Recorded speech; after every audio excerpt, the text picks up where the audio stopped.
Ang kwentong ito ay hatid ng Love Diaries. Ang pagpapatuloy at wakas sa kwento ng isang pag-ibig na tinamaan ng pangatlo. Sa pagtatapos ng kwento, ang mga desisyon at pagpapasya ng mga karakter ay magdudulot ng hindi inaasahang pagbabago sa kanilang mga buhay. Sa gitna ng pag-ibig at sakripisyo, sino kaya ang magtatagumpay sa paghahanap ng tunay na kaligayahan?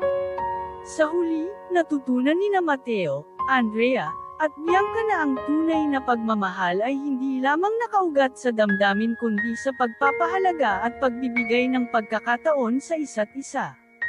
Naging daan ang mga pagsubok at pangungulila upang sila ay masuri at matanto ang tunay na halaga ng kanilang mga damdamin.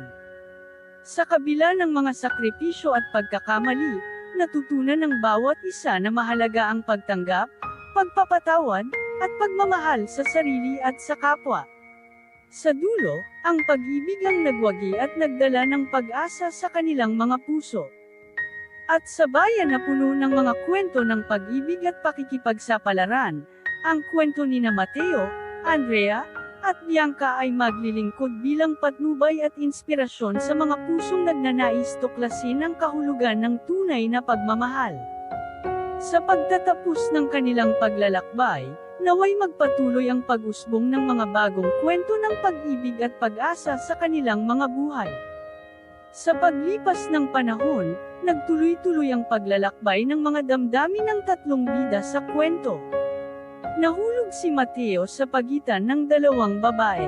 Hindi niya maikakaila ang pagmamahal niya kay Andrea, ngunit hindi rin niya maipagkakaila ang mga nararamdaman niya kay Bianca. Sa tuwing kasama ni Bianca, tila lumilipad ang kanyang puso sa ligaya. Ngunit pagdating sa Andrea, nararamdaman niya ang pagsisisi at pangungulila sa kanilang nakaraan. Samantalang si Andrea, nanatiling tapat sa kanyang pag-ibig kay Mateo. Bagamat nasaktan at nabigo, patuloy pa rin siyang umaasang maaaring mabawi ni Mateo ang kanyang puso.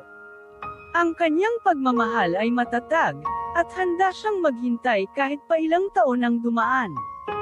Sa kabilang dako, si Bianca ay nangangarap na maging bahagi ng buhay ni Mateo.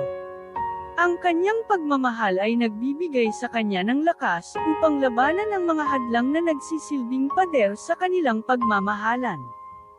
Ang mga landas ng tatlong bida ay magtatagpo muli sa isang mahalagang okasyon sa bayan.